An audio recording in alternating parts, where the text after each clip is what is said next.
Welcome to College Football Monday, a Sons of Saturday live show brought to you by Jack and Coke. I'm your host, Pete B, and I've got a different co-host tonight. Robert Irby is joining me. Rob, how you doing, man? I'm great. You're telling me that I'm not Sam Jesse? Wow, I Yeah. thought I was this whole I time. mean, none of us can be as good looking as Sam. That's We're the trying to do our dream. best. I just spilled my beer all over myself right before we went live. That's why we're just a couple minutes late, but Yeah, some that's technical okay. difficulties. Yeah, that's what we'll Inside call it. baseball, I beer do. exploding. I will start with just this comment. Pete, you're a true professional for recording during this Birds game. Yes, the Eagles play at 8:20. I guess they're But the kicking off Hokies aren't shortly. playing. Yes, different birds. we support all Go Birds, at least in this house. But yeah, Eagles are playing. But me and Rob, we're gonna fire through this, and I'll be good to go by the time second quarter's getting underway. We have to do college football Monday tonight. Every Monday at 8 p.m. We're gonna come to you. We may end up moving it up so we don't interfere with Monday Night Football throughout the year. But for now, it's at 8 o'clock. And thank you for being here if you are, in fact, here. Rob, why don't you kick us off with a cheers while I try to get my beer situation straight?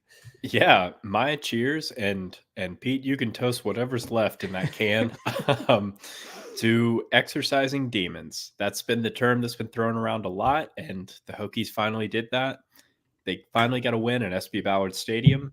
Hopefully, they never have to go back there again. Cheers to that. Cheers, man. And it seems like you can talk about it later because I'm interested in your take, but I believe that is the Oktoberfest I had about a week ago. Is that the Sierra Nevada? It is. Oh man, I didn't realize you. No, Dang. that's okay. I want to hear. I want to hear what you have to say about it a little bit later.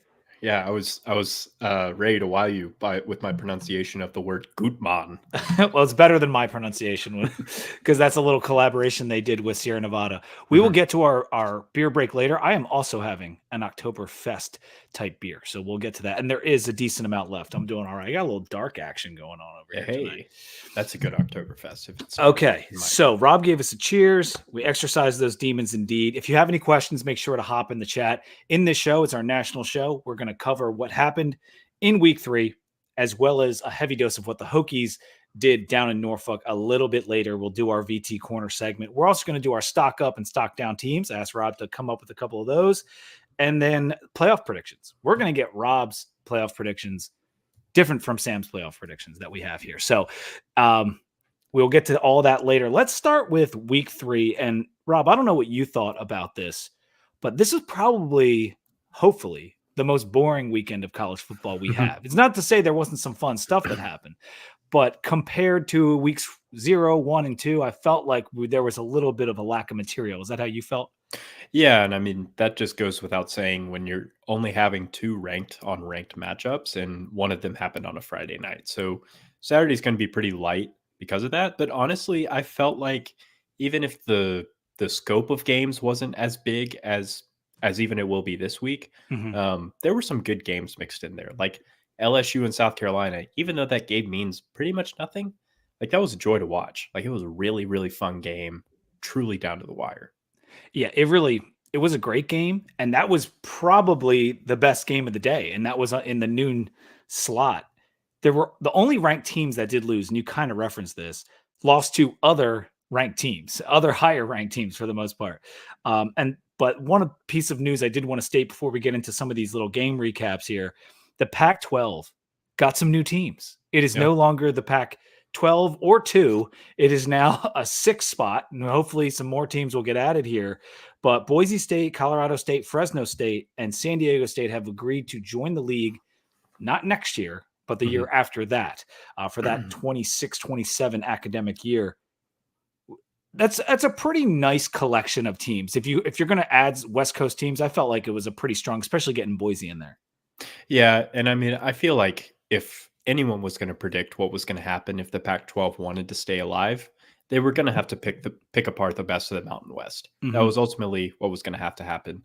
Now, NCAA bylaws do say that they have to get to 8 by 2026 if they still want to be a functioning FBS conference. They're given like a 2-year grace period to figure it out, so that'll be the end of the grace period. Okay. Which sidebar? Now the Mountain West is under 8 teams, so they're going to have to figure that out too, and they'll have 2 years starting in 2026 to figure that out. So a lot of moving pieces there. But I mean, yeah, I think it's some great teams. You have kind of a diverse group of states. You got your California team in San Diego State, but you also got Colorado State mixed in there, Boise. I think that Oregon State Boise State rivalry could become a really, really fun rivalry, I Yeah, think. it could. Yeah, and I mean, I don't know What about the what their fact that relevance they're will be, all but literal states? Like every yeah. college, there is no Virginia. It's all the state Are versions of they the all college. states? They're all Fresno State, Oh Boise my State, god, Colorado Fresno, State, yeah. Washington, Oregon. They're all states. That's crazy. They Yeah. should just be the Pac State, I Yeah, guess. right. So they'll probably end up adding some more teams, but it's interesting. I also was thinking about this today with Wazoo having a nice start to their year. Mhm. They're going to play Oregon State. Are they crowning a champion of the Pac-2? So they are, but it doesn't like make a difference in like the playoff picture. It doesn't. No, because part of that NCAA bylaw stipulation is like not only do you have to have 8 teams to be able to like be a functional conference, you also have to have 8 to qualify for an automatic bid, and that's in Gotcha. any sport. So like they won't get any automatic bids even in like soccer or Even anything. if Wazoo was undefeated, they would not Right. get an automatic bid. Correct. And in that scenario, they'd probably still make it, but yeah, They they would, don't yeah. have that. They don't have that safety blanket. All right. I think we're going to start going through these games. Let's start with Georgia because they were the number 1 team in the country and they survived. Like this game, it was a weird game. It was 6-9, nice late in the game. Kentucky defense, I thought, really stepped up after being embarrassed against South Carolina.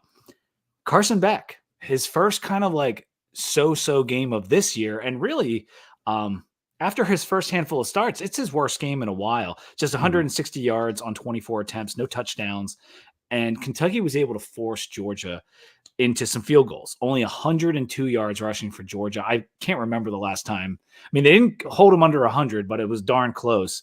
Really impressive job by UK.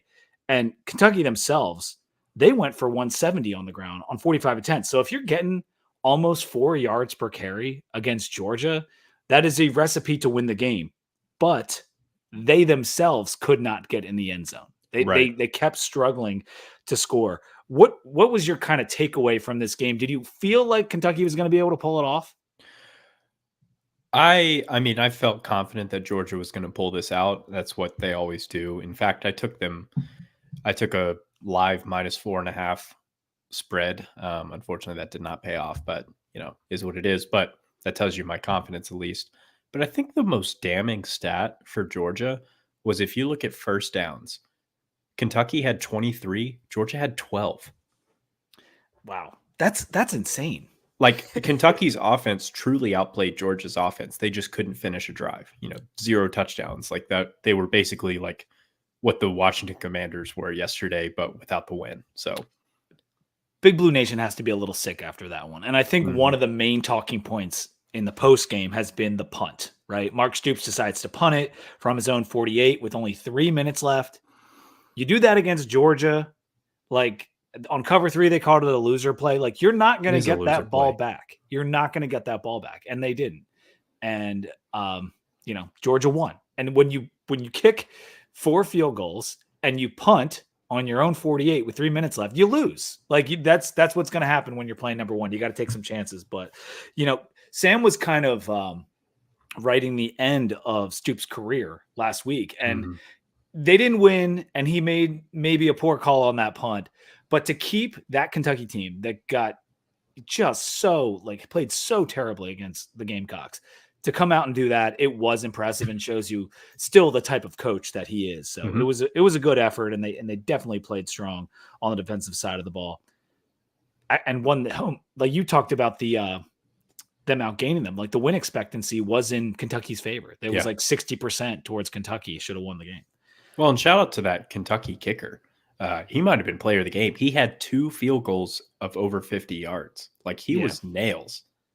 I know. Very impressive for a college kicker. Let's get to that South Carolina game. This is where game day was. It was rocking in Columbia, and it looked early on that LSU might not be in it for the long haul. It was 17-0 and then 24-10. Sellers had the 2 touchdowns, including a 75-yard rush before he had to leave the game. South Carolina, I guess after that, once it was 24-10, LSU scored 3 straight times though. And then I said in the chat, like, they're going to win and cover, aren't they? Because they were 7.5-point favorites, and it looked like that was dead in the water. And then all of a sudden, it's like, oh, they're roaring back. Well, Nussmeier throws that interception on the goal line, and maybe Scar sealed it there. There was a rush with 66 yards rush by Sanders that got a touchdown. I might be getting these out of order, but the idea is that this game went back and forth at the end. And when it came down to it, 55 yards and 8 plays for Nussmeier, touchdown with a minute left. And surprisingly, South Carolina still had a shot. And, they pushed the field goal attempt. This was a really brutal loss for Beamer and company. Brutal. What did you think about, like, did you feel like going into the game, were you confident LSU would win? And do you think that them pulling this off kind of shows you like the advantage that a Brian Kelly has over a Shane Beamer? I don't know if this was a Brian Kelly versus Shane Beamer thing. I would paint it more as 5-star talent versus 4-star talent, if that makes sense. Mm-hmm. Because I mean, South Carolina's got some studs in their roster. Don't get me wrong. Like, especially that defensive end, the true freshman, name is escaping me, but that guy is a monster. Yeah. But I think at the end of the day, South Carolina's defense just got a little gassed. And like, that's the effect of, ultimately you're facing a bunch of 5-stars, especially LSU's offensive line is incredible. And I think that they just kind of brutalized them by the end. I think the fact that South Carolina was even opening up that lead was more of an indictment on Brian Kelly. I'm also a Brian Kelly hater, so I'll go on record. See, I'm the opposite. I really respect what Brian Kelly was able to accomplish at Notre Dame. I don't think any modern day coach is going to basically be able to match what he did. Like, it looks better now with Marcus Freeman. Like, yeah, I'm telling you, man, like, everyone thought Freeman's going to come in there, and he got a bunch of stud recruits right away. And like, it is hard to go undefeated at Notre Dame in this climate when all the football has shifted south. But in any case, my main takeaway from this game is both of these teams are sloppy as shit. Like, there was 22 penalties in this game, 13 on South Carolina.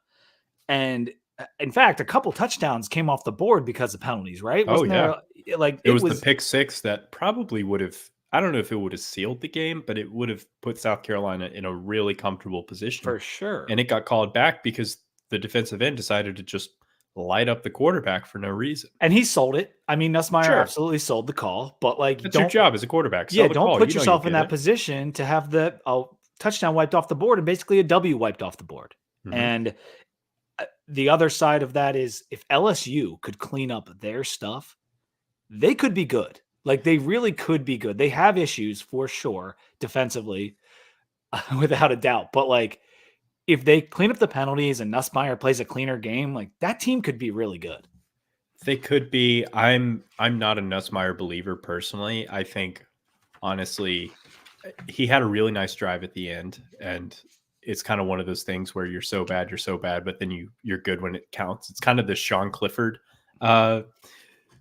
method. And I honestly think that's a good comp for Nussmeier, but I don't know. I wasn't impressed, and their running game has improved. That true freshman running back they have, he's really, really good. But I don't know. The defense still has questions to me. Like, South Carolina, I don't think that's that's not a great passing offense, and it's pretty one-dimensional, and they let Rocket Sanders run all over them. Yeah. And the defensive problems were on display for sure, because that South Carolina offense, I know they beat Kentucky down, but they struggled to score on ODU.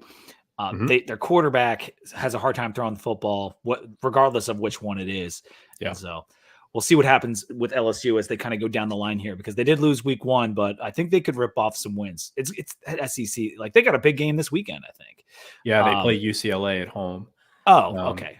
So they have UCLA and South Alabama. That should be a win. UCLA is god awful. But, after UCLA and South Alabama, I've got their schedule here. It's Ole Miss at Arkansas, at A&M, Alabama, at Florida, Vanderbilt, Oklahoma. Like, that's a gauntlet. It's not the worst one I've heard in the SEC, but it's not great. No, I mean, I see 3 to 4 losses in there, I think. But let's cover this Bama-Wisconsin game quickly. They crushed Wisconsin 42-10. Tyler Van Dyke went down early in the game, which obviously didn't help, but Wisconsin wasn't going to win this game, and they probably weren't going to cover this game, even if he played the whole thing. Milroe played great, 196 yards passing on only 12 completions, 75 rushing, 5 total touchdowns for Jalen Milroe. He inserts himself into the Heisman conversation with the Ewers injury. We'll get to that in a little bit, but Milroe also spread the ball around. A lot of different receivers in this one. And I said on Twitter, like a few years back, we're not so far removed for if Bama were to go into Wisconsin and play, you wouldn't necessarily think it's going to be a blowout. Like Wisconsin has had many good years since 2000, Rose Bowls, all kinds of stuff. And even under Paul Chris, like they were playing really well. Fickell, he's work to do. Like I still think Fickell's a great coach, but it's been a slow build so far. Yeah, no, I agree. And I think, I don't know. I think one thing that did not work out in Wisconsin's favor, I think if Wisconsin could play this game in November, they'd feel a lot better about it. But I mean, it was like high 70s in Madison this weekend. Like it was ungodly hot in Wisconsin. You could see the Packers center throw up on the ball or whatever. Oh, that's true. Yeah. Yeah. So like normally when they bring a Southern team into Madison, they have the weather and the, their ability to just play through whatever conditions on their side. And they just didn't. And that sets up well for a Kalen DeBoer offense, especially. And yeah, I mean, I wasn't necessarily impressed with Alabama's like running game per se, but they also just didn't really need to do it because Milroe just did everything. No, it was more or less a one-man show. It really was. The running back had some nice plays for Bama, and maybe a crock potting that was kind of the old school Bama crock pot, but they kind of just whipped them the whole time. So not exactly a crock potting. We kind of did. The tech, I saw someone put on Twitter, like we kind of did a crock potting, which almost never happens, but we'll get to it. BC hung with Missouri, even had a lead early, but lost 27-21. Both quarterbacks in that BC Mizzou game played well. Cook, obviously a little bit better. Actually, Cook had a really nice rushing touchdown. I know Castellanos is the runner, but like Cook made a juke and like kind of dove into the end zone. It was pretty cool. Oh, he's very underrated as a runner, I think. Classic. He's more athletic than he looks. 2 interceptions for Castellanos, was hurt. But he still played well. 3 total touchdowns, a 67-yarder after the botch snap early, which put them up with the 14 points. But they couldn't get their ground game going in full in this game. Just 49 rush yards for BC on 26 carries, less than 2 yards per carry for BC. And Nate Noel, the running back on the other side, was awesome. 121 on 22 attempts. I think BC performed admirably. Like I think the ACC comes off looking okay. Were you thinking Mizzou would kind of beat them down? Like, do you think they covered? I had them 16.5. And I felt pretty comfortable about that, and they just didn't. And that is a bizarre. If you look at the stats, like, I mean, 440 yards to 298. Like, it's kind of strange. And they were also 11 for 19 on third down. Missouri was, so it's very strange that they weren't able to put up more points, but they just, 8 penalties will do that to you. But, and they forced 2 interceptions. Like, yeah, I don't know how they only scored 27 points, but it was a little concerning, to be honest, given all the other. It's like when we play BC, they have some kind of like weird power where they can just keep the game close all the time. K-State had an easy time with Arizona, 31-7. Fafita was not good. 0 touchdowns, 1 interception for him. Avery Johnson showed off the wheels for K-State. 17 attempts, 110, 2 pass TDs, a 75 QBR. And yeah, McMillan did his thing for Arizona. He's the all-world wide receiver, but he is a one-man show. And you kind of indicated that in some of our chats. Dylan Edwards ran back a kick for Kansas State. Rob, I know you're a fan of the Wildcats of the purple variety. What did you see in this game? What did you like about it? Yeah, I think Avery Johnson, I think he's living up to the hype. He's a redshirt freshman quarterback. Or I'm sorry, redshirt sophomore. Maybe he's just a true sophomore. I don't know. Regardless, first year starting. And to be honest, it sounds like Will Howard, part of why he left was because Avery Johnson was going to push him out. And he really feels like the prince that was promised to Kansas State. Like, they've never really had a quarterback this highly regarded, really, since Colin Klein. And I mean, he's proving it. Like, he's not going to wow you. Like, he's not going to go out there and throw for 350 yards, but he just makes the plays he needs to make. Well-coached team. Yeah. I don't know. I mean, they basically, their strategy on defense was, we're going to let McMillan get his and basically just force Fafita to get someone else involved, and they just couldn't do it. And they couldn't run the ball, and I don't know. It was a good strategy bummed by K-State. Like, the defense looked strong, and they needed that bounce back after what Tulane did to them. So I thought they may now have put themselves closer to the driver's seat for the Big 12. It's a conversation we'll have later when we get to our playoff picks. But I agree with you on Avery Johnson too. Like, he isn't the most amazing quarterback, but he's crafty and he gets the job done. And he's young. Like, he's only going to get better, it would seem, because like you said, he's still early in his career. Oklahoma took care of Tulane, that same Tulane team that lost to K-State last week. Probably didn't have enough gas in the tank to go and play Oklahoma and pull off the win. But they battled. I will say they still battled. I think their coach is really good. The OU defense might be really good. They held the Wave to under 300 yards. Jackson Arnold also showed off some of his running ability in this one. There was a lot of quarterbacks on Saturday who ran, like Riley Leonard. You had the kid from K-State. I mean, there were so many performances where the quarterback, Kyron Drones, ended with a touchdown or two on the ground. And this was one of them. And I didn't know Jackson Arnold could do that.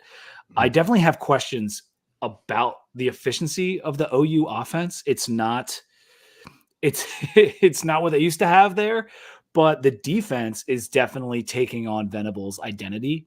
And boy, oh boy, are they going to be tested next week. Yeah. They're playing Tennessee, for those that don't know. Right. Yeah. And I wonder how much of that, now that you mention it, I'm looking at some stat lines, it's not just the rushing touchdowns by quarterbacks, it's the yards too. So like Milroe, Arnold, Johnson, Kyron Drones, like all of them were over like 75 yards, some over 100. The South Carolina kid, and there were so many of them that went for a ton of yards. And I feel like those are all a bunch of like RPO heavy offenses. So I wonder if like that's just a trend right now where they're just kind of, the defenses are kind of giving the quarterback the option path on that, and they're just kind of capitalizing. I'm curious. I'd love to get our boy Mike Holmes on that. Well, let's go to another quarterback who had a nice rushing performance, Dylan Gabriel. Oregon opened things up in the second half in the Civil War, 49-14 over the Beavers. Gabriel had a 99.3 QBR. 20 of 24 passing, 291, 2 TDs rushing. And one of those TDs rushing was really sweet. And he just doesn't miss passes. He's completing 84% on the season. And in the first two games, it was like, okay, high completion percentage, but in reality, the offense didn't play that well. This was different. Like they ran the ball super well, 240 yards as a team, 77.5 yards a carry as a team. And then you had wide receiver Tez Johnson bringing in a ton of passes. He went for 110 in the game, 546 yards of offense, and 49 points for Oregon. That is what we expected. And then they only give up 14. Like, are they back on track, Rob? Yeah, I definitely think so. Like, this was the performance that I was hoping to see from them. The question I have about their offense, and this is, I wish I had PFF and I could look into this, but last year Bo Nix was like 5th lowest in ADOT, that average depth of target, basically like how far, when he throws a pass, how far does it go? And so it was a lot of screens, a lot of dump offs, and just playmakers getting in space and basically making the job easy for the quarterback. And that's part of why Bo Nix has struggled in the NFL, is because he can't throw down the field. I'd be curious to see if that's kind of what's happening with Gabriel or not, because I think Gabriel is capable of being more of a gunslinger. So if any of y'all out there have a PFF subscription, let me know what Dylan Gabriel's ADOT is. I think it was better in this game than it was in the previous games. I'll say that. I usually think, like, when QBR comes into play and it was kind of reflected in his first couple weeks. Like his QBR was all right. This was elite, which I assume some of that has to do with where the targets were landing. But nevertheless, I really liked what I saw from Oregon in this one. And going into Corvallis, holding them to 14 and beating the crap out of them, that's a nice win. They like look at what they've done in the first few weeks. I know Idaho is a bad team, but like they beat Boise State, which could be the best G5, and now they went into their rival and they crushed them. So Dan Lanning's Death Star is getting closer and closer to fully operational this season. A couple other rivalries before we get to VT Corner. Washington State reclaimed the Apple Cup with a 24-19 win. If you remember, Rob, last year, that game was awesome. And Washington State was so close to keeping Washington out of the playoff. So they were out for revenge, and each team had a receiver go off. 7 catches and 111 for Meredith on Wazoo, 8 and 162 for Giles Jackson on Washington. State scored right at the end of the first half to take momentum into the break. They led 17-13. And even though Washington outgained the Cougars 452 to 381, their penalties and kicking too many field goals, again, came back to bite them. And they didn't score a touchdown. Washington did not score a touchdown after the first quarter. They came close because they got stopped on 4th and 1 towards the end of the game. This is a really big win for Wazoo. I agree. And I think this was a game where if this game had happened at the normal time, like in last week of the season, I think Washington would have had a better chance. But I think right now they're just really trying to make this whole overhaul of roster, overhaul of coach, everything. They're just trying to make it all work. And it's really hard when like Jed Fish comes in and the quarterback is the transfer that the previous coach brought in. Like it's weird. That's a tough fit. And I feel like he would have rather had Noah Fafita and Tet McMillan there, and he doesn't. So I think they're clearly just working out the kinks there. I think Fish is a good enough coach to figure it out, but just great timing for Washington State to be a more cohesive unit and just go out there and make a statement against their rival that they feel like abandoned them and stole their AD and everything else. So they could, this season could have gone one of two ways for them, right? Like they've come out and they've had a great start, the best start they could hope for. And in the other way is they could be bitter about getting left out. The team, some of the guys aren't locked in because they don't know how viable whatever position they're in. The coach went out and he got buy-in from these guys, and I'm happy for him, man. That's a really it's cool to see that. I was rooting for the Beavers too to beat Oregon for the same reasons, but at least one of them got the win. So good on the Cougs. Let's move to Pitt and West Virginia. Last rivalry we'll talk about right here. Wild backyard brawl, man. 34-38. Pitt gets the win. There were 5 lead changes in this thing. Pitt was down 10 points in the fourth quarter, scored 2 touchdowns in the last 5 minutes. Their quarterback, Eli Holstein, 301 and 3 touchdowns. They might have a quarterback. He also added almost 60 rushing yards. And so I'm kind of glad we don't have Pitt on the schedule because it's never a fun game anyway, but they might actually be pretty decent. This is the old solid verbal, secretly decent Pitt. And they are in fact so secretly decent. They only got 1 AP vote despite beating 2 power conference teams in the first 3 weeks. What are your thoughts on Pitt and how they played against West Virginia? Well, that was perfect timing. I finally found the tweet I was looking for. This stat is incredible, and David Hale from ESPN posted it, and he credits their stats and info group. Pitt, when trailing by double digits in the fourth quarter, from 2005 to 2023, they were 0-72. In 2024, they're 2-0. That's ridiculous. They've basically had the 2 largest comebacks in school history of the 21st century in back-to-back weeks. It's incredible. And they did it in spite of having an awful O-line. They gave up 11 tackles for loss to West Virginia in this game. Right. And they still won. Now they got 2 interceptions off Green, and Holstein really it came down to him lighting it up late. Like he found something in that fourth quarter, and it was impressive to see. So really fun game. One that West Virginia is going to want back. You want to go to the other side of that coin, bad start for West Virginia this year. They get kind of killed by Penn State, couple weeks later, killed by their rival. Well, not killed, but they lost to their rival in Pitt. So in a brutal fashion, tough Yeah. start for Neil Brown. Yeah. I think that this was last year was when Neil Brown saved his job, but I feel like this year is when he's starting to kind of lose it again. And it's hard because, I have a good friend who's a West Virginia fan, and they viewed Neil Brown when he came in almost the same way Virginia Tech fans view Brent Pry. Like, this is a culture guy. He gets it. He loves the area. He wants to build up this program, but he just can't figure it out. Like, if there's a doomsday scenario for Brent Pry, it's Neil Brown. And hate to say it, but it's heading in that direction unless they can turn it around.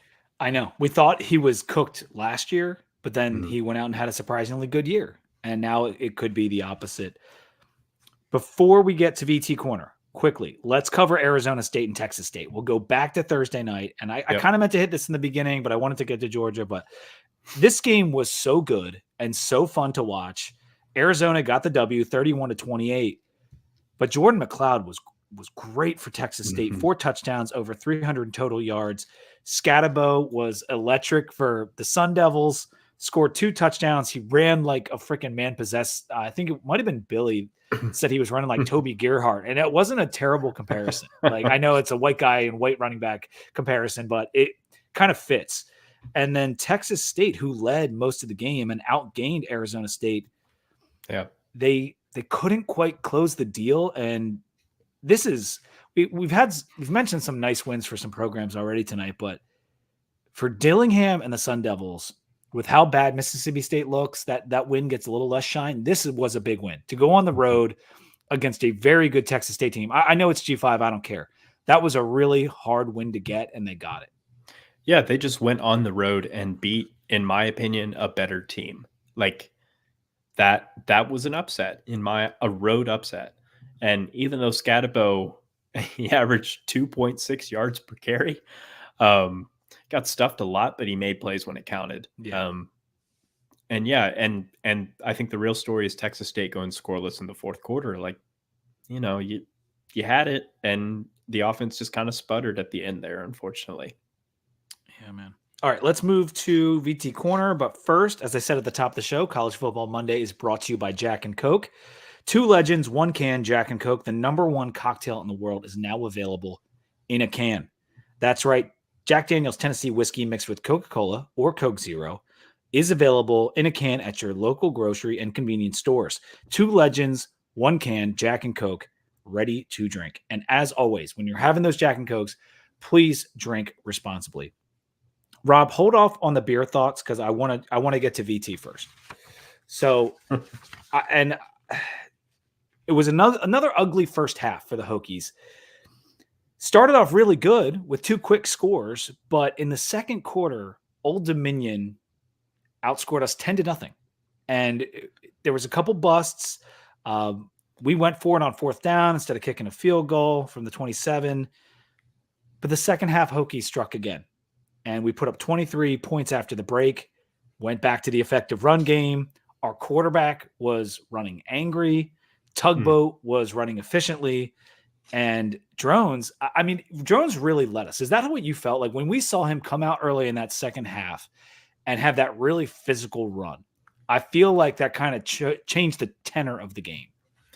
Yeah, and I had to go back and watch it because, as I told you, Pete, I was actually at the stadium in Winston-Salem watching Ole Miss beat the piss out of Wake Forest. We will get to that one for sure. Yeah, that was a good time. Yeah, but having gone back and watched it, I think you hit the nail on the head. And I think that this is, to be honest, this is the identity of Virginia Tech. It's when Kyron Drones is going out there and he is playing loose and he's playing unafraid. And he's playing like he wants to run through someone's head. Like, that is the Kyron Drones that we're missing, and the whole team feeds off of that, offense and defense. So when he's got it rolling, that's the Virginia Tech we've been waiting to see. And this second half, to me, that was exactly like what the hype was about. We just need to turn it into 4 quarters of a performance. And Kyron, Tyler Bowen's got to do whatever it takes to get Kyron to play with that kind of edge and that kind of confidence and not play scared out there. Because if he's playing scared, like, offense is toast.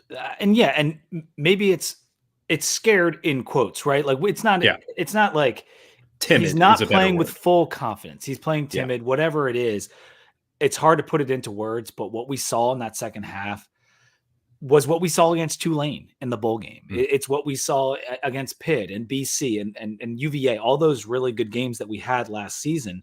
117 yards rushing, 2 total touchdowns, a vicious stiff arm, second best QBR in the conference on the weekend. He was only behind Cam Ward, who threw for 5 touchdowns. So whether it was his stats on the page or what we saw on the field in the second half, it was impressive. And to pair him with the man that is Tootin at running back. In the first half, once again, I'm tweeting angry. I'm all upset because we're not running the ball enough. We score on those first 2 drives, and then it seemed as if once the scripted plays ran out, we didn't have a plan, at least not a good one. No. And so again, it takes them. We can't seem to string together 60 good minutes. We get great spurts, and in this game, we probably had 45-ish good minutes. But it was so nice to see it get back to what it was last year in that second half. Now, we thought we had figured it out against Marshall in the second half. So when I saw it again, that's part of the reason I was getting so upset. I'm like, we're doing this again? We already did this in the first half last week. We did this in the first half against Vandy. Can we please stop doing this? But even against Marshall, I don't think we saw the physicality and the confidence from Drones that we saw on Saturday. No, we saw it from Tootin, but it hadn't gotten to Drones yet. And I think listening to Brent Pry's post-game comments, the word that he used that I think is spot on is patience. And he talked about how we needed to be patient on offense. And just, I think about it as like if you're watching a basketball team and they've got 4 incredible shooters, but they've also just got this 7-foot big man, right? Like it's more flashy to just chuck up a bunch of threes and score more points that way. But sometimes you just got to keep feeding the post and let the big man go to work. And that's what it's like is I think I understand that Bowen, we have all these weapons and we want to utilize them. And it feels so good when we get like a big touchdown, your Parker Clemens doing jumping jacks and Jalen Lane's wide open over the middle. Like those plays are awesome. But you know what else is awesome? Tootin just running through dudes and scoring over and over and over again. And once you're doing that, and once Kyron's getting going in the run game, it's not pretty, but it will set up all of these great opportunities. Yeah. And we just have to be patient and it's like, I don't know why it should feel like we're going kicking and screaming into calling run plays to arguably the best running back in the ACC, but here we are. So I know I'm real tired of dicking around with trying to be a passing much team. Better word than patience. Like, quit dicking around. I'm quick grab assing and let's run the damn ball. Run the damn ball. I think SWVA just put out the release tonight of the Run the Damn Ball hats. You've got a beautiful SWVA. I will buy one for Tyler Bowen right now. You just got a fresh one today. You're wearing it. I'm wearing the number 7, but I will. Tyler Bowen, drop your Venmo. I will buy you one of those hats, okay? And you wear it every day. Dude, if he wore a Run the Damn Ball hat in the booth, like that would be incredible. Yes. But we just have to own what we are.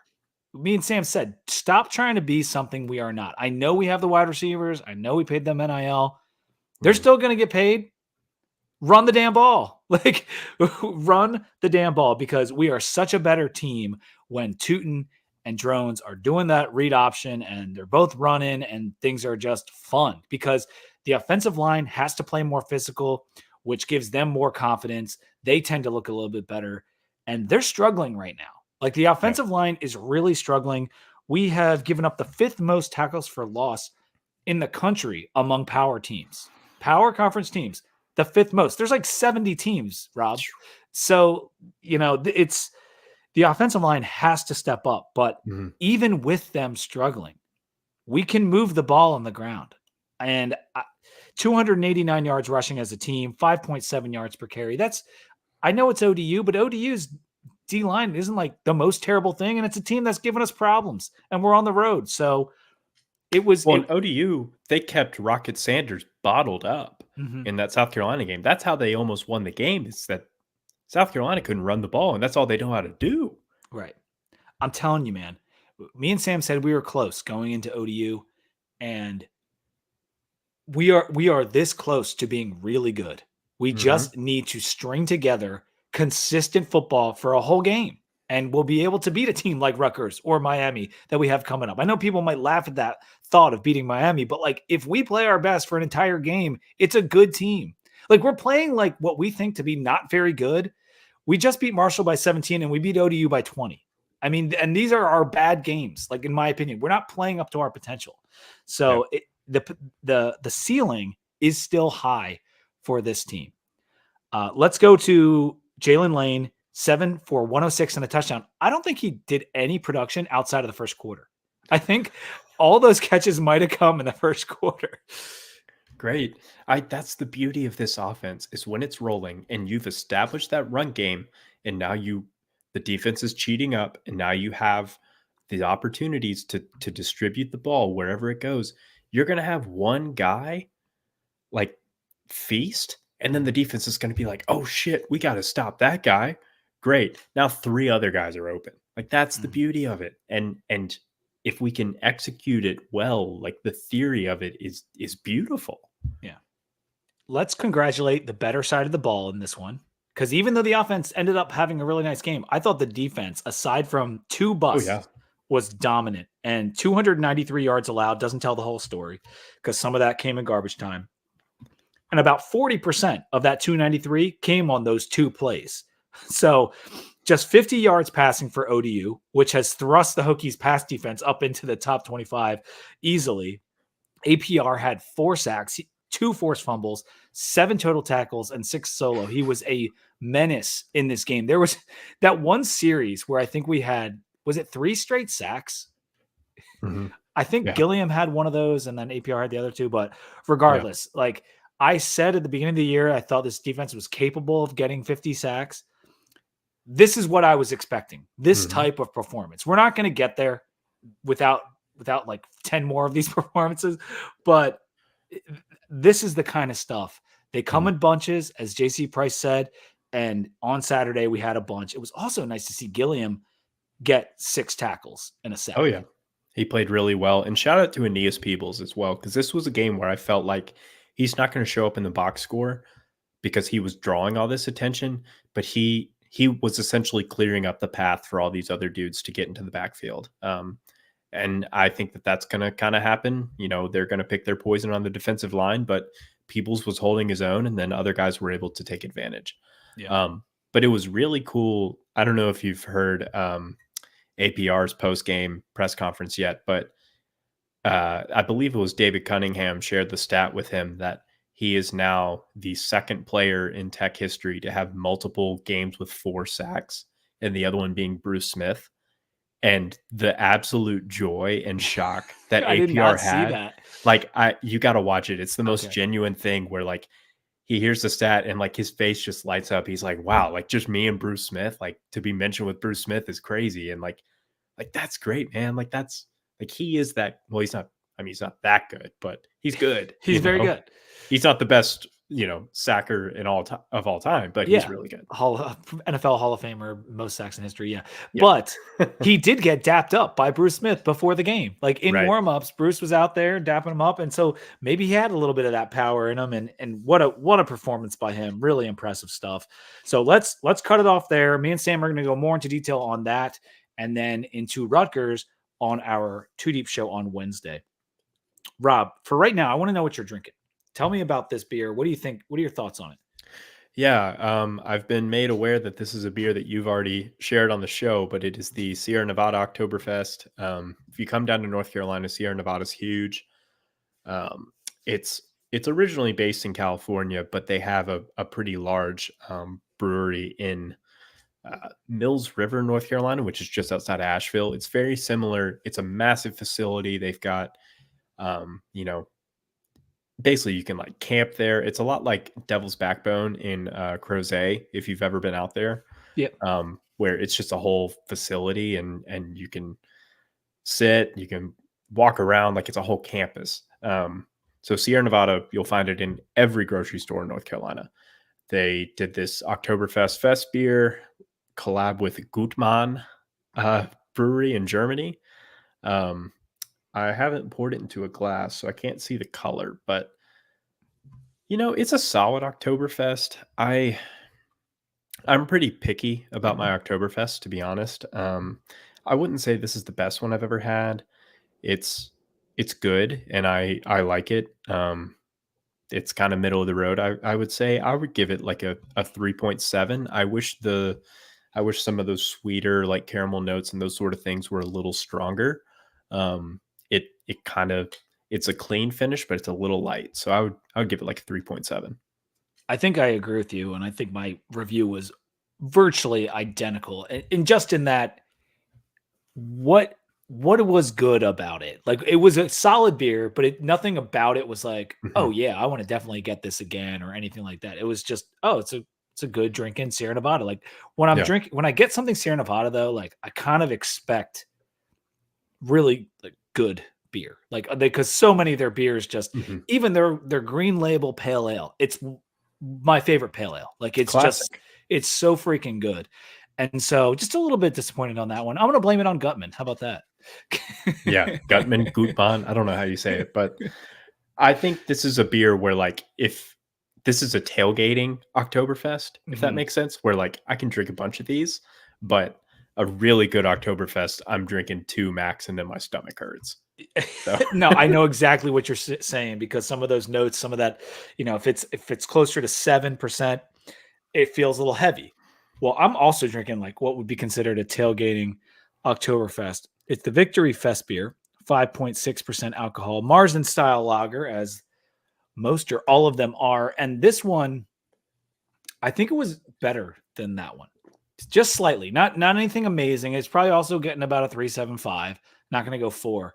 But it just is really easy to drink. Very, very easy. It's already gone. Like I mean, I know I lost some in the spill, but I drank it really fast because it tasted good and it was light. Like you could have 4 of these before the game, feeling no pain, but also not messed up. So I like the Victory Fest beer. I've had it probably every year in the last few years because you always manage to get one, depending like what bars you're at that year. But it's always solid. It's never gonna knock your socks off, but it's always good. mm. So I I will would pick say I this. pre-gamed with a Miller High Life because sometimes you just Had a need Miller that High Life cool yesterday. refresh. It's so good, man. And that meme, there's a meme where it's like, the can of beer and it's like top of it's like, oh man, I can't wait to taste this delicious Miller High Life. And halfway through, it's like, man, this is so refreshing. And then when the can is empty, it's just the title track for "What a Fool Believes" by the Doobie Brothers.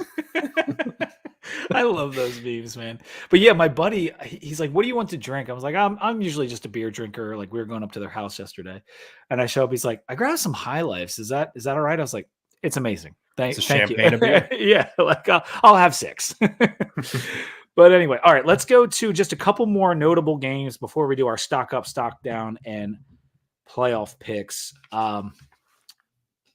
I want to talk quickly about Texas. We're not going to go into too much detail about their game because they throttled UTSA and UTSA Mhm. isn't even Mhm. good this year. But the big news was Quinn Ewers leaving the game, Arch Manning coming in and scoring 5 touchdowns. 99.9 QBR for Arch Manning, 18.6 yards per pass attempt. That is like Michael Vick with Andre Davis. 18.6 yards per pass attempt. Only 9 completions, but 4 of them were passing touchdowns. So Arch Manning, this was his first real action of the year. I know he played a little bit in one of the other games, but this is could there be a controversy? We're talking about Ewers, who's the Heisman frontrunner after Michigan. Like, is it possible that Arch is better than him? I I mean, it's certainly possible. It's hard for me to jump to that conclusion right now, just because I think the sample size is still just so small. And like, to be honest, like I don't think this UTSA team. I had high hopes for them, but I don't think they're very good. They just got blown out by Texas State the week before. Um, but I don't know. Like, if he can actually, I'd love to see him on a tough SEC road environment, or just a tough SEC game, regardless. But if he can put out the same kind of performance, like, yeah, I think Ewers is a tad limited in what he can do. He has one of the worst, at least last year, he had one of the worst deep ball completion percentages in the country, which is pretty difficult to stomach when you have all those weapons. yeah, you have like all track stars. Like you basically have the Miami Dolphins as your wide receiving core. So I mean, yeah, if he can be, a good deep ball thrower in addition to all the other stuff, like then yeah, I mean, you know, someone pointed out his Heisman odds have gone all the way from plus 15,000 to plus 1,600. Like he's potential's there. If you I just had need to that see it. ticket, like you probably should cash out. like I don't know if it's gonna get much. I don't even better know than, if they're offering a cash out, to be yeah, honest. right.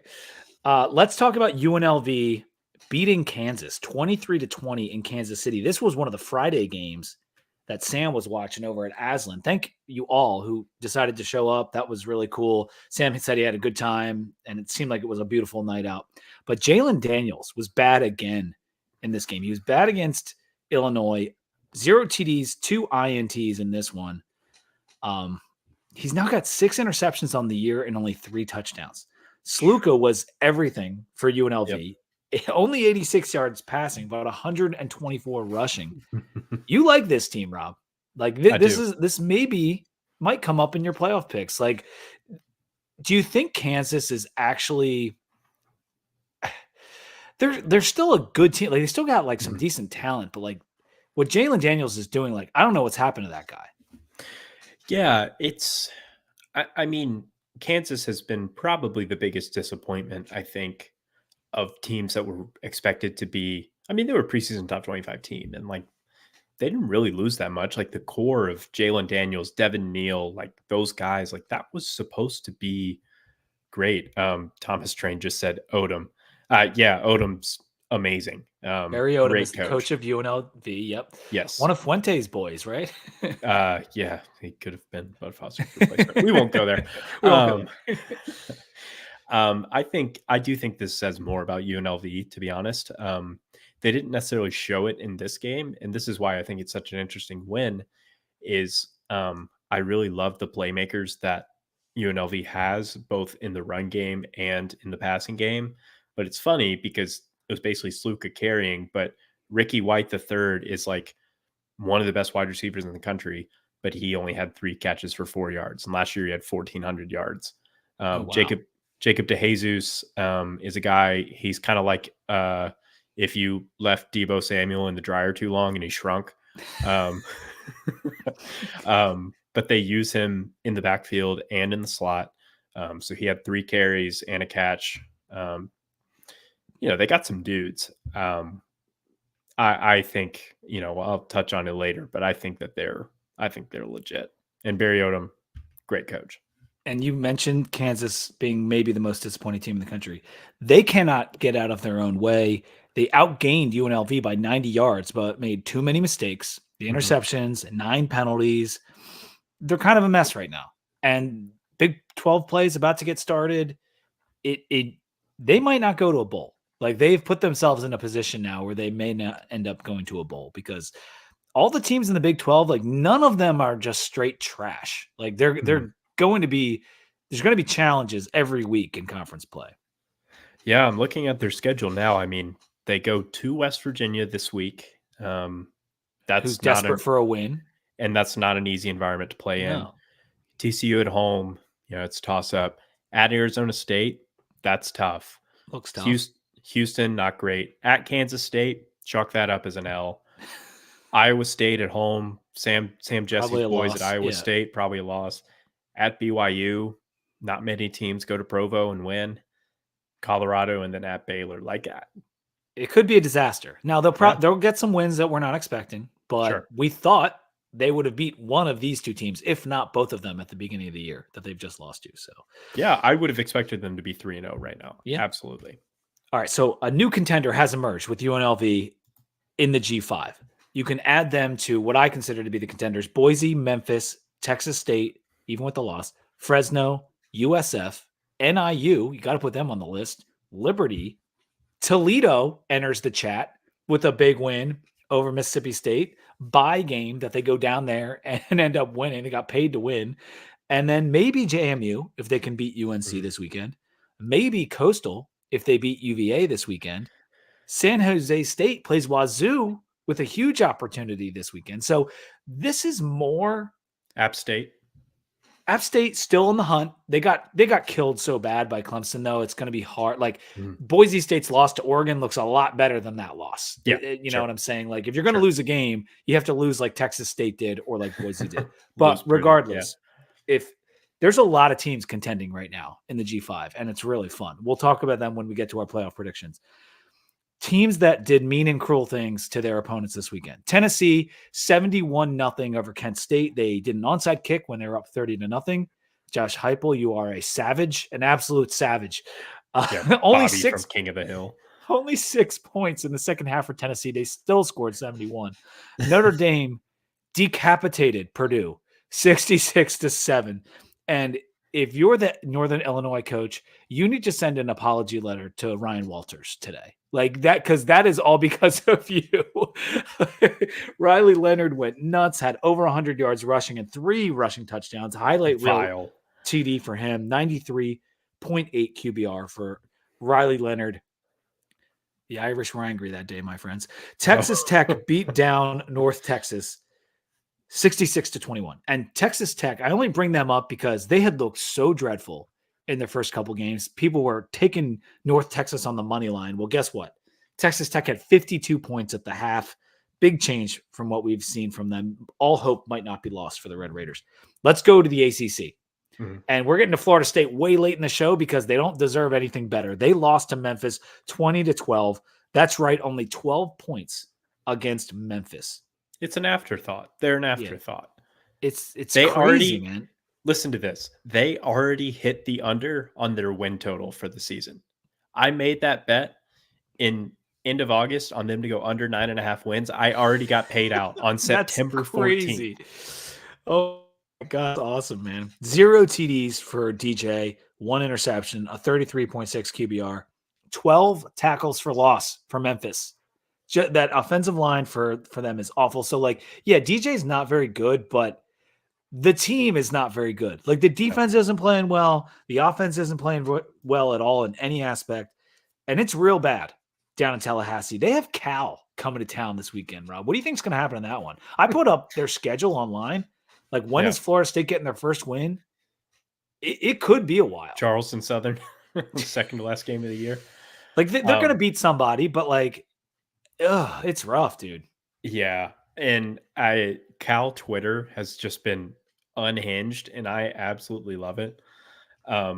Like I have a tweet pulled up here that says breaking news. Chief Osceola has decided to quote go woke after falling into the Calgorithm, and it's a AI picture of Chief Osceola holding a rainbow flag. So like Cal is going nuts right now. The AI photos that Cal Twitter is putting out are so preposterous. It's wonderful. Yes. Comrade Oski, the mascot. Comrade Oski. All right, let's talk about the game you went to. Ole Miss got up early on Wake and cruised to a 40-6 victory. Ole Miss is a top 10 team, so we got to mention them. And you happen to see them in person. What stood out to you? So I think what sets Ole Miss apart, they could truly have the best wide receiver core in the country. Or I might even just say best group of pass catchers, because they have 4 wide receivers that are all awesome. And Virginia Tech transfer Daquan Wright, when they get him going on a seam route up the middle, he's pretty hard to cover. It's ironic that his role there is probably less than it was in Blacksburg, but I digress. Their defense showed a lot to me. And I think this Wake Forest offense really isn't great and isn't up to Clawson's standards, but they did pretty good. But Wake also squandered a lot of opportunities. They went for it on a few 4th downs. They had some turnovers. Like, it felt like Wake kept driving down the field and then would just find a way to screw it up. But I think the only concern I have for Ole Miss, and this is one of those things where you look at the box score and you're going to think I'm crazy, but I don't love their running game. And you can say, hey, Henry Parrish Jr. had 133 yards and 2 touchdowns on 6 yards a carry.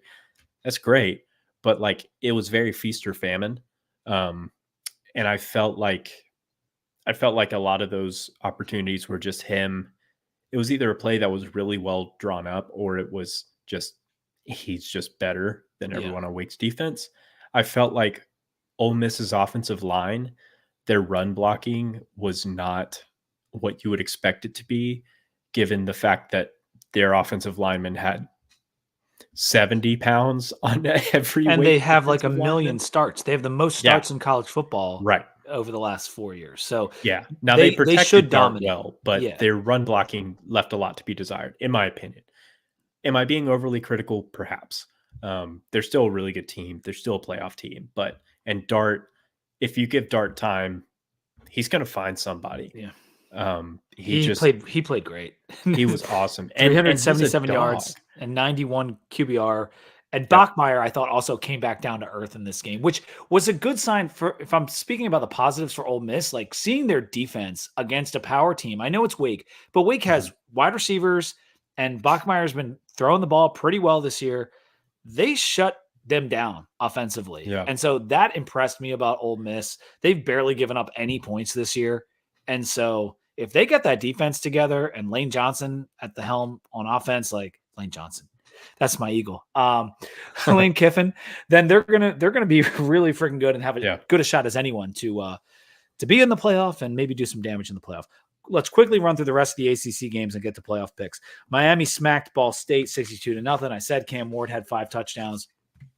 Maryland beat UVA 27-13. Calandria was bad. 247 yards, 2 interceptions, 0 touchdowns.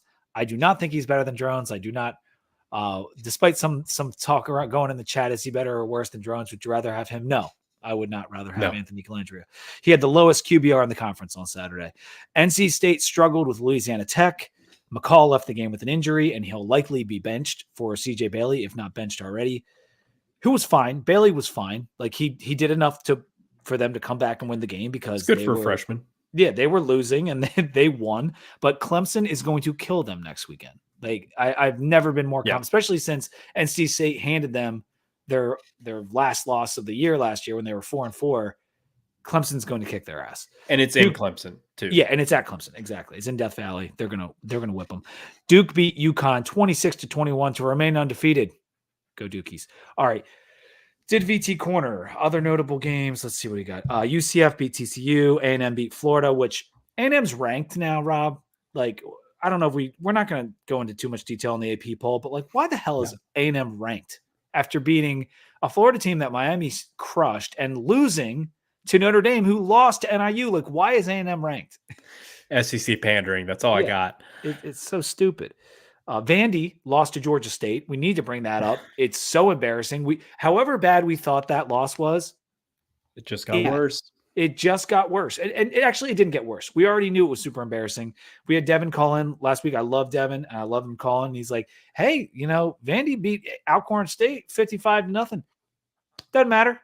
I bought into that hype. I'm not going to lie. They lost to Georgia State. I know they were on the road. It was a bad G5 loss. Vandy still sucks. Just in case you didn't know, we should be embarrassed. Toledo beat down Mississippi State. Talked about that. 41-17. Ouch. Indiana put the beat down on UCLA. Really like what Signetti's doing over in Indiana. Rourke had 4 touchdowns. Rourke was, you know him, right? Where's he from the year before? Ohio, right.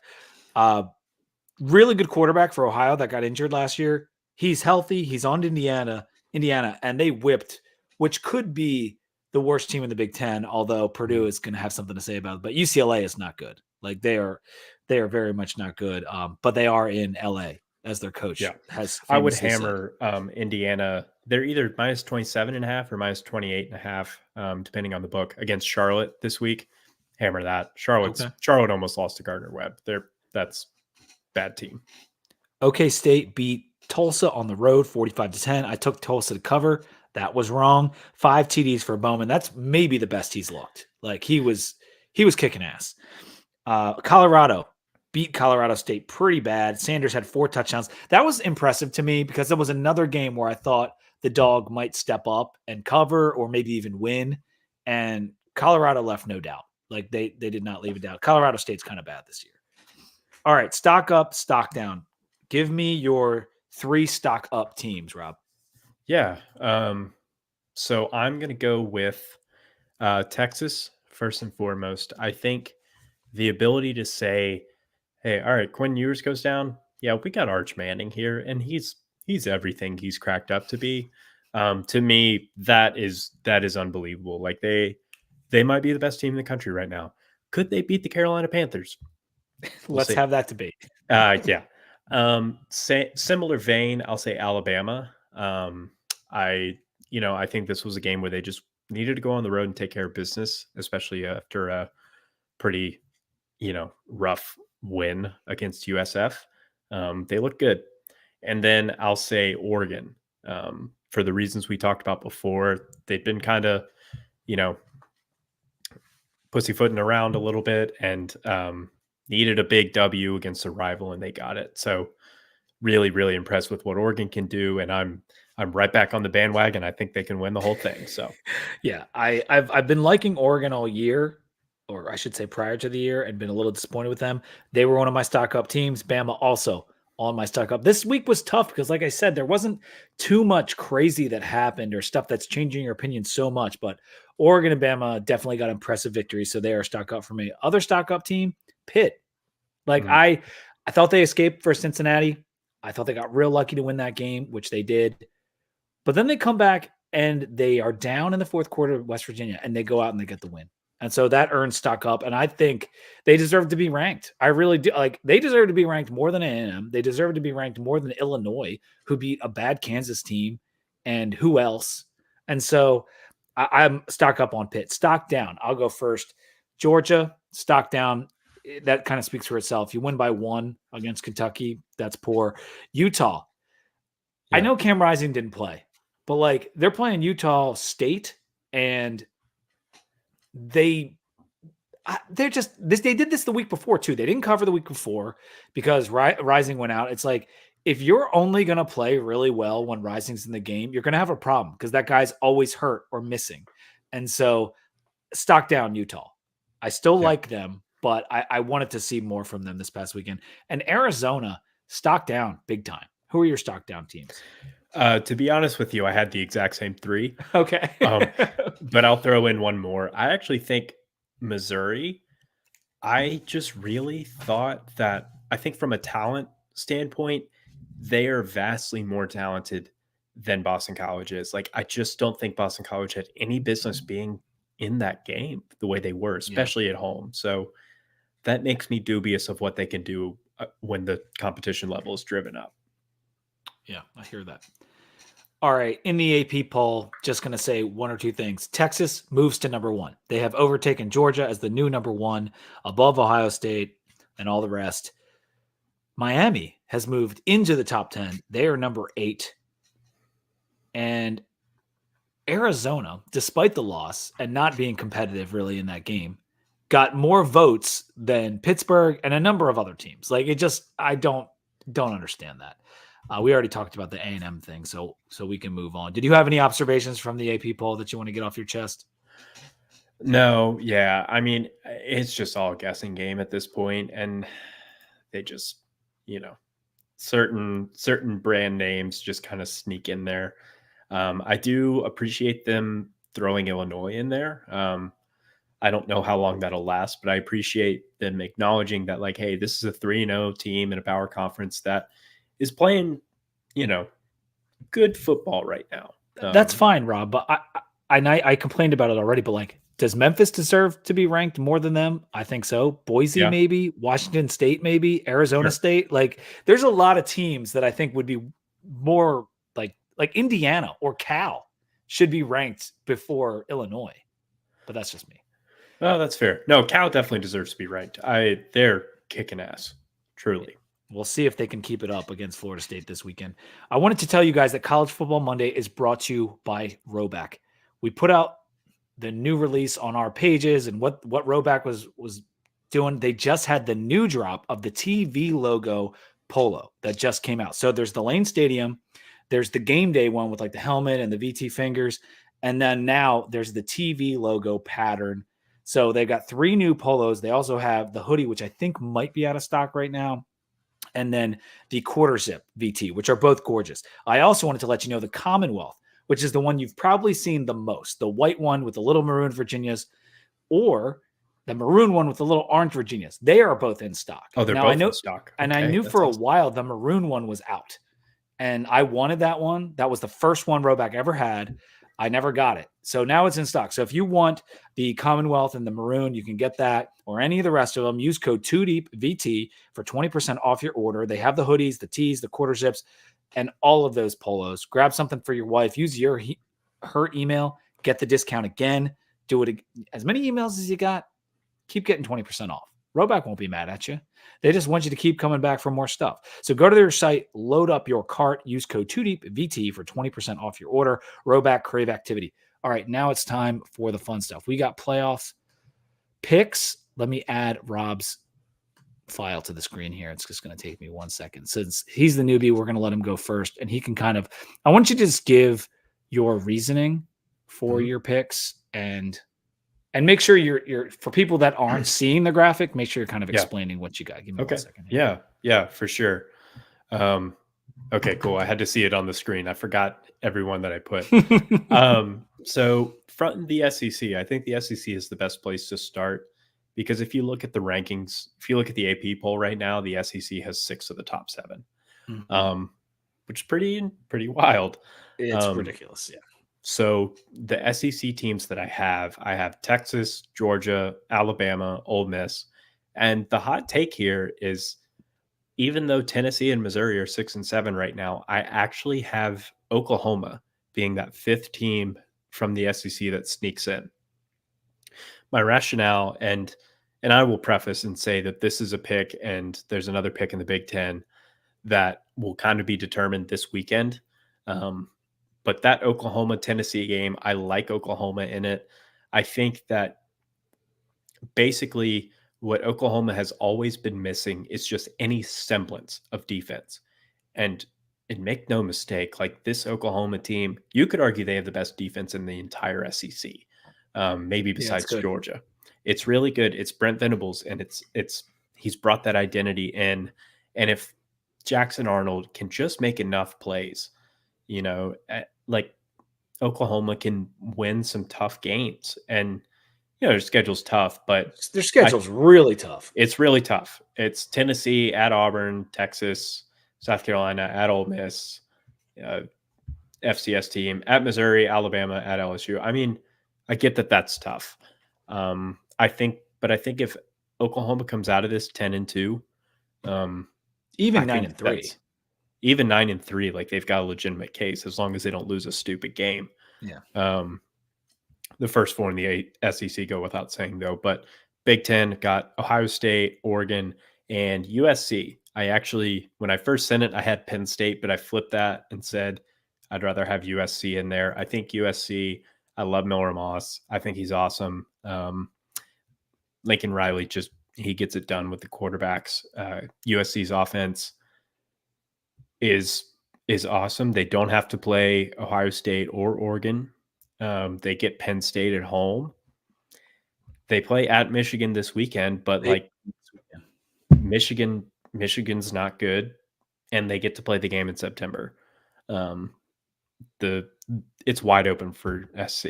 I think this is a team that legitimately could come in like 11-1, maybe 12-0 in the regular season, truly. And then shifting over to the ACC, I've got Miami. It's obvious. Very reluctantly putting in Clemson. They looked so good. And I think somebody from the ACC is going to make it. There's going to be, I think it's going to either be 2 teams from the Big 12 or the ACC. I like Clemson more just because I think their schedule's so favorable, and their talent disparity is astronomical. And I also just think the committee would be more likely to put in Clemson. Yeah, they've got the brand for sure. Like if it's between like a 10-2 Clemson or 10-2 Arizona, they're going to pick Clemson every time. Yeah. And then I only have one team from the Big 12. It's Kansas State. I love Avery Johnson. I love that whole team. Chris Kleiman, I think he's top 10 coach in the country. I think the world of him as a coach. He always brings out the best in his team. I that my G5 team, UNLV, I think that these road wins that they're getting against P4 opponents, even though they're not great opponents per se, are huge. To say that, like, hey, we went to Houston and to Kansas and we got W's, and they also get Syracuse at home on October 4th. If UNLV wins that game, they are in the driver's seat. Because what other G5 team can say we have 3 wins against power conference teams, 2 of which were on the road? I don't think there's many. Even if they slip up somewhere else, they also play at Oregon State. If they slip up somewhere else, 11-1 team versus maybe a 12-0 Liberty, and they haven't played anybody, I'm taking UNLV. I think they've got a case. So, yeah, no, it's definitely a good and one of the many G5 teams that are going to have a chance. Let me throw mine up on the screen. It's not so different, but a couple differences. One, I have Tennessee coming out of the SEC instead of Oklahoma. I'm sticking with them, and I'm at the point now, they're playing that Oklahoma game, as you mentioned, this weekend. I'm taking Tennessee minus anything until it doesn't work. Now, I know they've played not very good teams. They played NC State, though, a power team, and they pantsed them.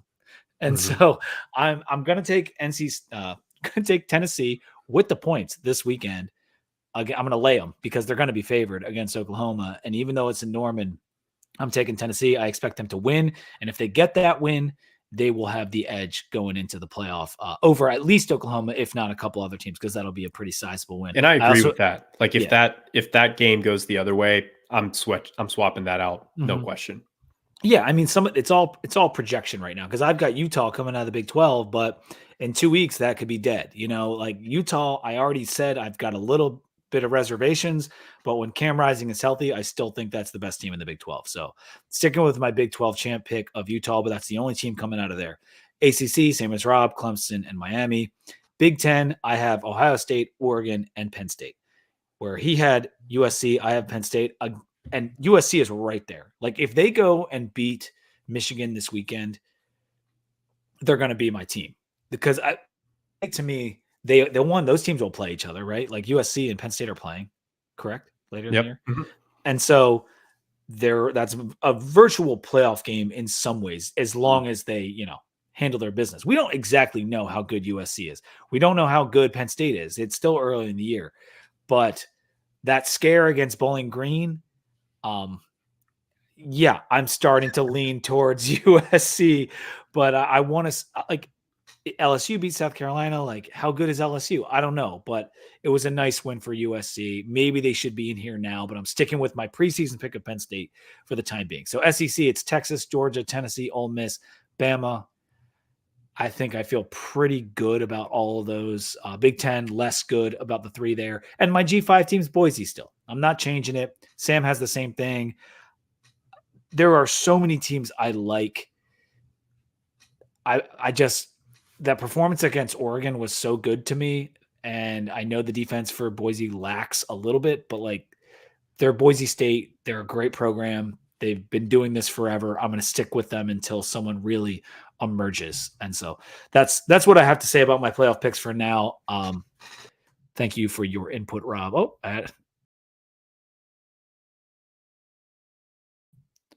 Sorry about that. Completely pressed the wrong thing there. All right, we're back. But yeah, I love doing that stuff. It's so hard to project because you're literally trying to pick games as you're picking champions all throughout the year. And it'll just hopefully at some point, at one of my 12 iterations of the playoffs, I hope I hit the actual pool of what they are. And that's still going to be very unlikely because last year, even with 4 teams, I couldn't do it because I don't think I ever had Washington in my playoffs. I always thought they were going to fall short, and they proved me wrong right up until the end. All right, week 4 games. Let's do this real quick. Yeah. Talked about NC State at Clemson. That is a 20.5 point spread right now. Like, what are you taking in that game? I'm hammering Clemson. That's my lock of the week. Even minus 20.5. Wow. Okay. Yep. Yeah. I mean, NC State is a disaster right now, and they're a disaster on both sides of the ball. And you're starting a true freshman quarterback, his first career start in Death Valley. Good luck. Yeah. No, it's not going to be pretty. I said Clemson would shred them. Then I saw the line, so I get a little bit skittish. But I still think if you're gun in my head, I'm probably taking Clemson on that line. I mean, even if the game's 28-7, that's a cover. Yeah, Like true. And NC State cannot do their offensive line is so bad right now. right. All right, USC at Michigan. This game is awesome. Michigan 5.5-point underdogs at home. It is nuts that Michigan will have hosted Texas and USC within the first 4 weeks of the season. It's insane. College football in 2024, baby. Yeah, man. I like USC here. I mean, I just haven't seen enough from Michigan's offense. They did change their starter, though. Yeah, it's going to be Alex Orji now, name Hokie fans are familiar with. Mm-hmm. I think that that's more of a sign that things aren't going well, because if Alex Orji was the better quarterback, he would have started week 1. To me, this is desperation. The offense is a mess. Yeah, I think this is a game. It won't be quite as bad as the Texas game was, but it's another game where another high-flying offense comes in there, gets up early, and Michigan just can't hang. Yeah. Georgia Tech at Louisville will be a really fun game. Louisville is currently 10-point favorites. Is that do I have that written down right? That seems pretty high. I know GT didn't look awesome in the Dome, but I guess another road game for them. Louisville's looked strong. I'm probably taking GT with the points, but I'm looking forward to just watching this one. Yeah, I think this is a real test for Louisville. I think they are arguably the most underrated team in the whole country, because they haven't played anybody, but they are dominating, and they have so many good transfers. You talking about Ja'Cory Brooks from Alabama, Colin Lacey from South Alabama, who was one of the best G5 wide receivers last year. They have so many guys, and it all comes down to Tyler Shuck making throws, and I could see Louisville running away with this one. I really could. I honestly thought about putting them in my playoff instead of Clemson. Wow. I had my doubts about, is it Shuck? Is that how you say that last name? Yeah, like you're shucking corn. Like shucking corn. Yeah, it's spelled GH on the end, but he has been good so far. I want to see him play some good teams. Now, the GT defense might not be that. Like, he might be able to do really well against the Georgia Tech defense, but I think Haynes King, Jamal Haynes will be able to keep this thing close. Utah at Oklahoma State. Their rubber's hitting the road right now, man. They better have Cam Rising back for this one. Oklahoma State plus 1.5, even though they're the home team. Another great game. And this is like welcome to the Big 12, because this is old school Big 12 with Oklahoma State. Great running back. Mm-hmm. Bowman just looked good. Do you think Utah goes in there and gets the win, Rob? I mean, if you put a gun to my head right now and told me I had to bet on it, I would probably bet Oklahoma State money line. But to be honest, I'm not touching this game until I know what's going on with Cam Rising. Yep. But if Cam Rising's playing, Utah can absolutely go in and win this game, because they can make life hard for Bowman, which is exactly what Arkansas did. So I hope Cam Rising doesn't sneeze too hard this week. Otherwise, he might be out again. All right. Miami at USF. A feisty USF, 16.5-point underdogs. They're playing this one in the Buccaneer Stadium. I think that's where USF plays all their games, right? That's their home stadium. Yeah, I think so. But they've sold it out allegedly, which is crazy. It's going to be full of Miami fans. I mean, I just feel like Miami's going to come down and fill that place, but who knows? Miami fans are unpredictable. They decide to show up in droves sometimes and not at all in other times. It should be a fun game, and one Miami needs to be careful. I take USF in the points. Yeah. I do. I think so. Tennessee at Oklahoma. We already talked a lot about that game. Oklahoma +7. I'm taking Tennessee, and I think Rob is taking Oklahoma. Give me the home dog. I love it. They play well in Norman. I mean, they do. They do. So, all right, ACC games, and we'll close out in just a minute here. TCU at SMU. So first, ACC Iron Skillet. SMU 2.5-point underdogs. They better figure out the quarterback thing before this game starts, because TCU can play. Yeah, I'm taking TCU in this one. I don't think that TCU is an awesome team, but they at least know what they are. Mm-hmm. And what's their quarterback's name? Hoover. Hoover's second in the country in pass yards right now. He had a great. He's slinging it. They lost to UCF, or did they win? Can't remember. They blew the lead against Yes. UCF and lost. But He had a played a great good game in a losing effort. Both quarterbacks in that game played really well. Michigan State at BC. This would be a nice one for BC to win for the conference bragging rights. 7-point favorites are the Eagles. Like before the season started, I would have never thought BC would be favored by a touchdown over Michigan State. Not that Michigan State was good, but like this is going to be a close game. I think I'd take Michigan State with the points because I just have that much respect for their head coach. But BC, it would be really nice if they could win this game. I think I'd take them in the points. I think Michigan State is still really, really trying to figure out what they are after a full-on program upheaval. They beat Maryland, BC, though. They did beat Maryland, but I think that's more of an indictment on Maryland. But and then an indictment on UVA for losing to Maryland. If there's anything you can count on, it's not Mike Locksley. So he'll never do what you think he'll do. That's very true. All right, Stanford and Syracuse is the last game I'll mention. It's Stanford's first ACC game. So they're going to the Dome. Welcome to the ACC. Welcome to hell. Welcome to hell. Q's 9.5-point favorites. That's kind of a lot, but with the way Kyle McCord's been playing against bad defenses, he should continue to cook in this one. Yeah.